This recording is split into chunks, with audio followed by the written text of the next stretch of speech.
Assalamualaikum warahmatullahi wabarakatuh. Halo teman-teman, selamat datang di YouTube-nya aku, Sitkiatin Official. Buat teman-teman yang baru menemukan video ini, aku ucapin welcome di YouTube-nya aku. Mudah-mudahan channel ini adalah channel yang tepat untuk teman-teman. Nah, di video kali ini teman-teman, aku akan membahas lagi tips bagaimana caranya agar kamu tidak bingung menentukan konsentrasi di Fakultas Hukum. Nah, buat teman-teman yang menginjak semester 5, tentunya teman-teman itu harus menentukan ya konsentrasi apa yang harus teman-teman pilih. Nah, ini kadang-kadang itu membuat bingung ya. Kira-kira aku tuh harus pilih pidana, perdata ataupun yang lainnya. Itu gimana sih cara nentuin agar konsentrasi yang kita pilih itu tepat?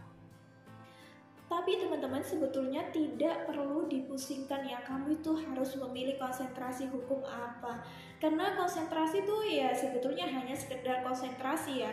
Kamu sarjana hukum itu bukan sarjana hukum perdata ataupun sarjana hukum pidana. Tapi ya kamu sarjana hukum, kamu itu dianggap menguasai dan mengetahui setiap rumpun ilmu hukum. Ingat, kamu dianggap menguasai setiap rumpun ilmu hukum.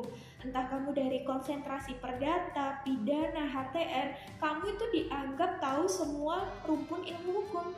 Jadi konsentrasi itu sebetulnya ya hanya memudahkan kamu gitu loh dalam mengerjakan tugas akhir, kemudian memahami kira-kira bidang ilmu hukum apa yang kamu sukai. Oke teman-teman, langsung aja kita bahas tips yang pertama, yaitu temukan konsentrasi yang membuat kamu itu penasaran dan ingin belajar, teman-teman. Ini sangat penting sekali dan ini basic, teman-teman ya. Minat dan bakat yang kamu miliki itu sudah pasti menjadi dasar utama ya bagi kamu yang menentukan konsentrasi apa yang seharusnya kamu pilih.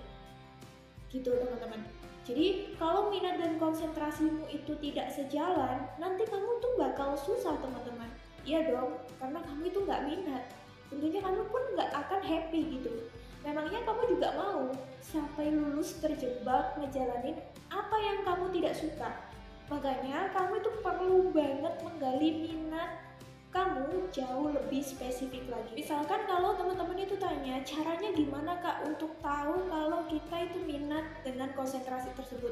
Nah teman-teman bisa lihat mata kuliah yang ditawarkan dalam konsentrasi tersebut ya.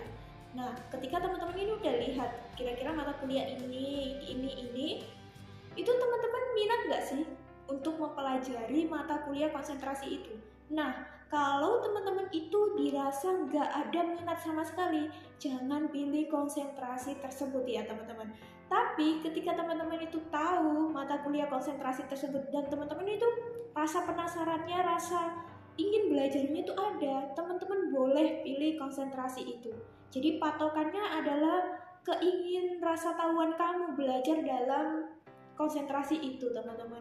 Oke teman-teman, lanjut tips berikutnya, yaitu sesuaikan dengan rancangan skripsi kamu ya.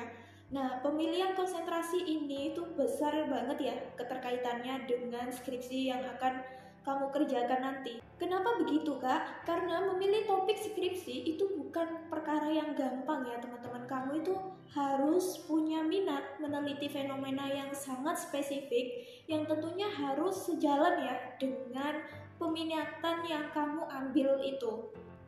Nah, dalam peminatan inilah kamu tuh akan belajar ilmu-ilmu lanjutan yang akan digunakan dalam mengerjakan skripsimu nanti ya teman-teman.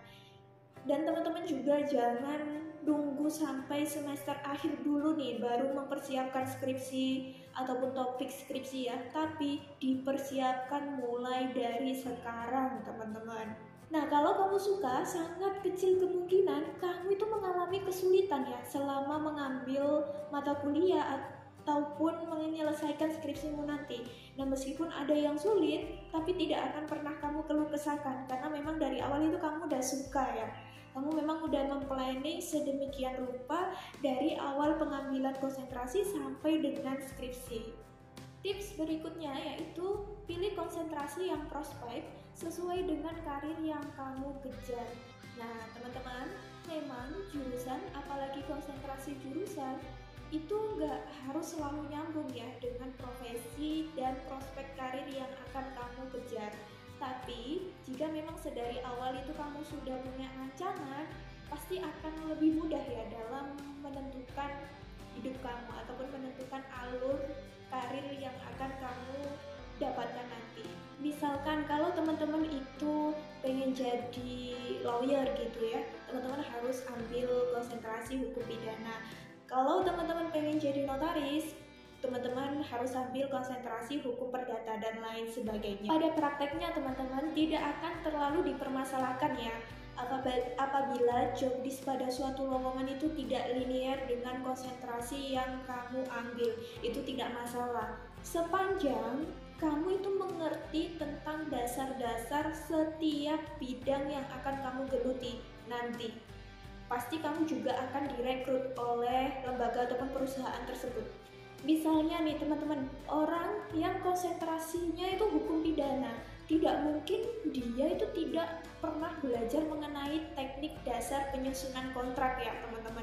Kan sudah belajar juga di mata kuliah wajib. Nah, poin plusnya adalah konsentrasi itu sebetulnya berfungsi untuk mengupas kulit dalamnya ya teman-teman. Konsentrasi yang diambil itu akan mempermudah kamu untuk tahu lebih rinci tentang bidang yang kamu geluti. Nah, gimana teman-teman? Kamu sudah ada gambaran belum kira-kira akan pilih konsentrasi hukum apa? Kalau memang sudah ada gambaran, tentukan dengan tepat yang sesuai dengan minat dan bakat teman-teman. Oke teman-teman, jadi itu aja yang dapat aku sharingkan di video kali ini. Mudah-mudahan bermanfaat untuk teman-teman.